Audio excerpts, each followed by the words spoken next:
Symphony S70 এটি একটি feature phone. এটি আমরা আনবক্সিং করব, একদম ব্র্যান্ড নিউ ফোন।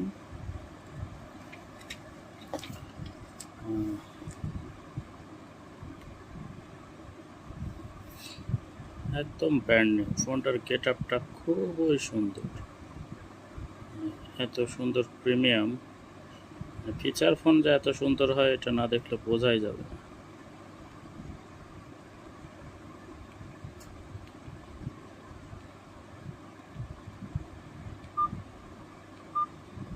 বেশ কিছুই আছে, অসাধারণ অসাধারণ। ক্যামেরাও আছে ফোনটিতে একটা, সুন্দর। ফোনটিতে আমরা কি কি পাচ্ছি, এই তো চার্জার।